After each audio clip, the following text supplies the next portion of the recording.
Another day in the garage, another day working on the budget Kawasaki touring bike. Today, we'll do back brakes, back wheel, rear differential, and see what else we get done. This is pretty much the worst video ever made. Napoleon, like anyone can even know that. Hello my friends, and welcome to Tom's Tinkering and Adventures. We're going to continue on the budget Kawasaki Concours here. So far, I think I got about $300 grand total into this thing, including purchase price.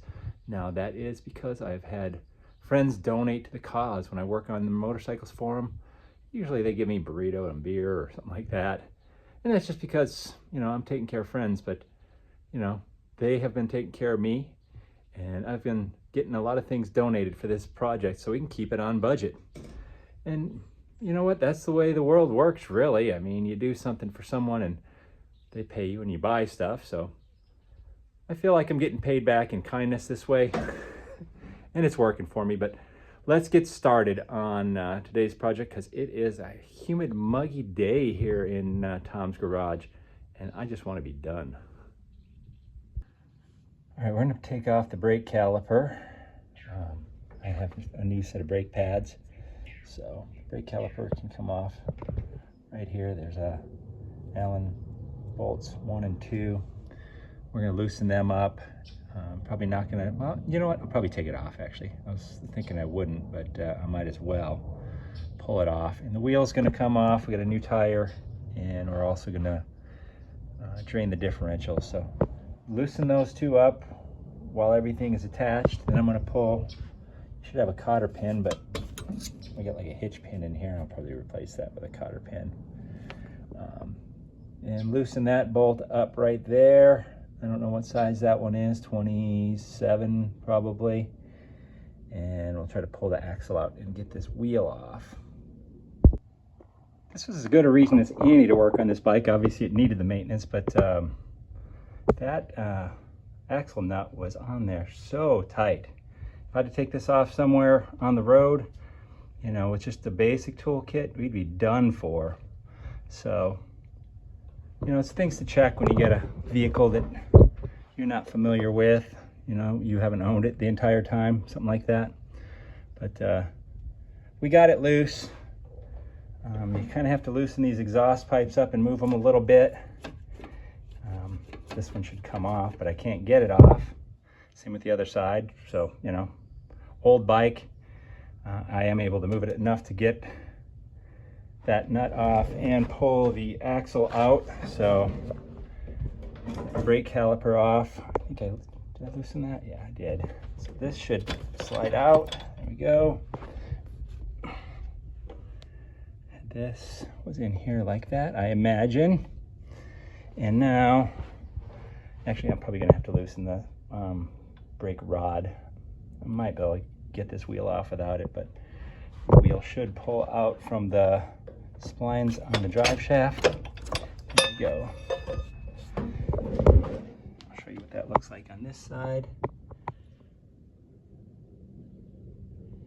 And we'll pull that all the way out, and I'll show you how that goes back in, hopefully. Surprise, surprise. We got a new tire mounted on here. And boy, what a pain that was. Old tires, stiff as heck. I guess the ones that were on here, the Dunlop D404s, are pretty popular. Cheap tire for this bike because they wear like iron, but they remove like iron too, especially if they're 15 years old. But as you can see, I've got the cush drive out of here. So you want to inspect these rubber bits here. They'll crack, bust up. These are old, but they're not in bad shape. Inspect the splines for excessive wear, and the splines on the rear drive unit. And then you want to put some good grease on there. Just follow whatever the maintenance manual says. I don't have it in front of me right now, but I'm going to use my favorite grease, but I will tell you right now, follow what the manual says. And look, we got a little visitor here. Mr. Spider. Or Mrs. Spider, probably. Lots of spiders on this bike. Anyway, I am going to inspect this a little closer, put it together, grease it up, and then hopefully get this tire slid back on here.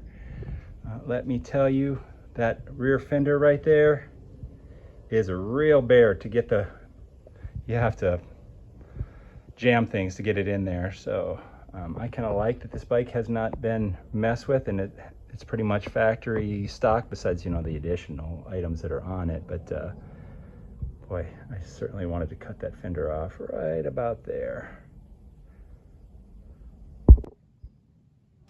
I decided to keep that hitch pin. It's kind of silly, but at least then you gotta reuse a cotter pin for that.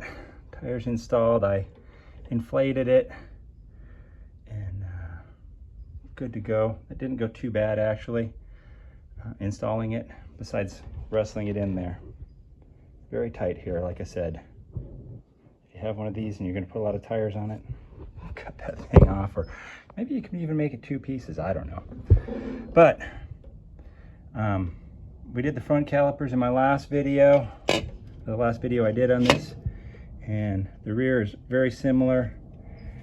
What you end up with on vehicles, motorcycles, cars that sit a long time is these slider pins freeze up in here. And this is an often overlooked thing. You know, people will change out brake pads, but they won't lubricate these slide pins. So this is going to be the most vital part of this. Get this loosened up. You should be able to, I should be able to move that thing by hand, and I can't even move it. So I'm going to have to probably try to pry this off, spray some, well, I get WD-40, but whatever kind of lubrication you've got. Try to spray some in there, get that loosened up, and then we can clean everything up here and get some new pads on here. These pads look okay, but just like the tires, when they age, even the pads themselves kind of get a little bit hardened, and your braking suffers. So, and there's rust on the rotors, but as it rides, that will wear off. I mean, ideally you'd change them out, but budget bike, right? So there's the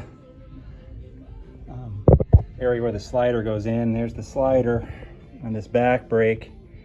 They're both very dry. This thing was a struggle to get out. I'm sweating like a dog here. So like I said, very vital, especially something that's been sitting for a long time. If you just try to jam new brake pads in here and these sliders aren't working, you're just asking for trouble. So I'm going to spend a good amount of time getting this all cleaned up, fresh grease, and back brake should be working good.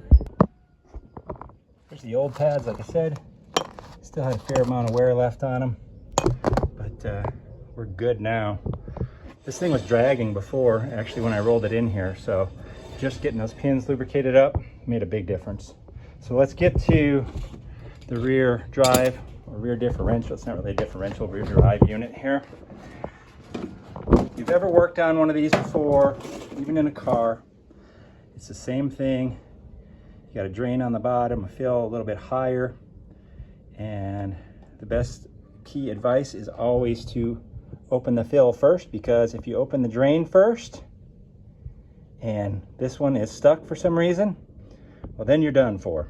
So we'll get that fill opened up, and fortunately it is the same size as the axle nut on the other side.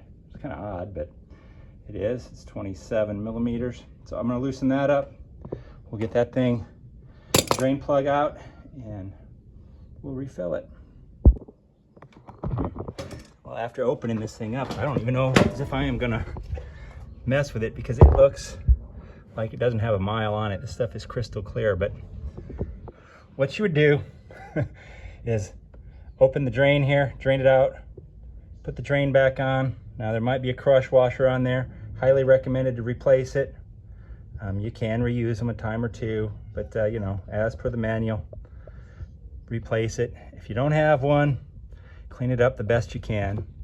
And then I'm sure you can look in the manual to find out exactly how much this thing holds, but I'm gonna bet it's less than half of a quart. It might even only be like a third of a quart, 300 milliliters. So let's just say about a half of a quart. But what you do is you fill it here until it drains out when you're sitting level. We're on the center stand. We're draining a little bit out right now. So it says right on the side of it here to use 80 or 90 weight. And I'm sure if you use 75W90 or one of those multi-grade gear oils, that you would be just fine. But like I said, looking at this, I'm not even going to change this. Should I? What do y'all think? Y'all got in my head. Okay, just for the sake of baselining this bike, I'm going to drain it and we'll fill it up with some fresh oil. Stuff looks crystal clear. But like I said, it's always good to know everything is fresh on the bike, especially if you're going to go on a trip or something with it. So there we have it. All right, this is a pretty easy job, especially these days now. You get these nice squeeze bags of gear oil. Don't tell nobody I use 75W90 gear oil. Someone will cry because I didn't use what it said on the side here. But this is so easy that you could do this at every engine oil change.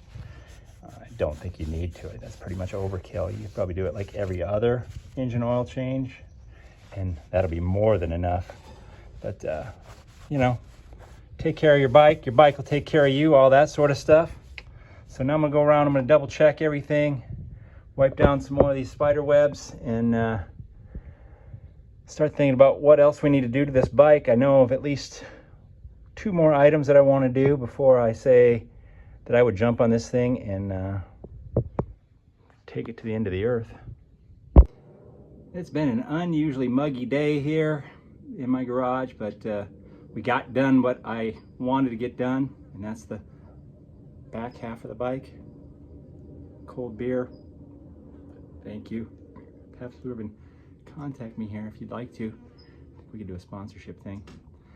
And if anyone here has been watching the videos on this budget touring bike, the grand total right now is about $280. Oh wait, no, I take it back, a little bit over $300. Bike was purchased for $250, about a $25 fuel petcock, and $30 I think I paid for those brakes, $35. And super cheap brake pads, but they're new. And everything else was donated, so we're gonna say it's a $300 bike. And that's cool. And like I said, if you've been watching the videos, you probably know what remains on this thing. One of the most basic things, I haven't done an oil change, oil and filter. So we did an oil filter change. Maybe we'll drop the coolant. That's probably not a bad idea. And valve clearance check. That's a pretty good idea. We'll baseline that. So next video, I'll cover all that stuff. But until then, if you're liking my videos, give me a thumbs up. Leave a comment down below. If you're not already a subscriber, please consider doing so. If you are connected to Pabst Blue Ribbon, please contact me. Hot day, could use some more beer. Thank you very much for watching. Get out there and find your adventure. Adios.